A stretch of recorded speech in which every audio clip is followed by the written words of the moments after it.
Se mi ricorda nome, cognome e qualifica, grazie. Stefano Micelli, presidente Upskill 4.0, Venice School of Management. Professore, un ponte, parlava di un ponte tra imprese del turismo, digitale e giovani, ma fino adesso è mancato però.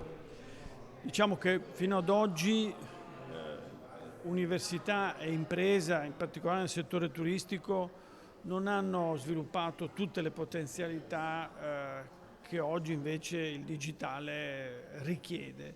Noi crediamo che costruendo un legame virtuoso fra mondo della ricerca, mondo della didattica e mondo dell'impresa, disciplinando questo percorso attraverso metodologie che sono oggi gli strumenti con cui si gestisce il processo di innovazione, noi siamo convinti che le imprese beneficeranno di prototipi, di soluzioni, ovviamente poi da sviluppare e da perfezionare, che saranno di grande utilità nel mondo dell'intelligenza artificiale.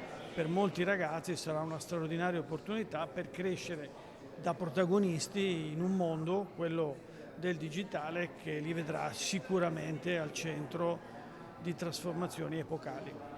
Quindi da oggi parte un percorso, no? Quali saranno le tappe? Tra l'altro un percorso unico un po' in Italia, no? Se vogliamo.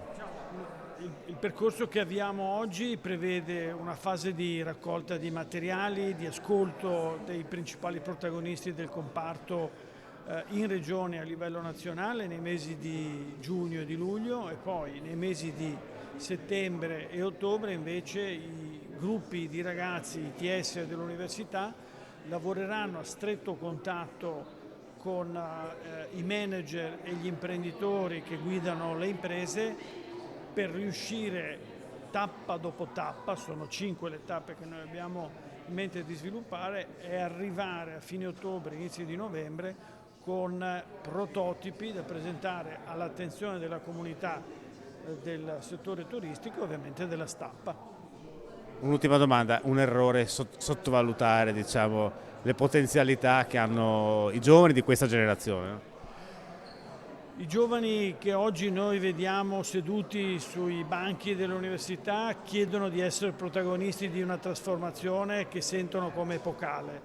Non possiamo più immaginare di offrirgli un manuale dell'intelligenza artificiale, non c'è tempo, non ci sono gli estremi per dare loro un rapporto precodificato, non esiste. Noi dobbiamo costruire insieme a loro, a una generazione, un terreno di sperimentazione che insieme a loro svilupperemo e che ci consentirà di inventarci un nuovo modo di lavorare, un nuovo modo di fare impresa.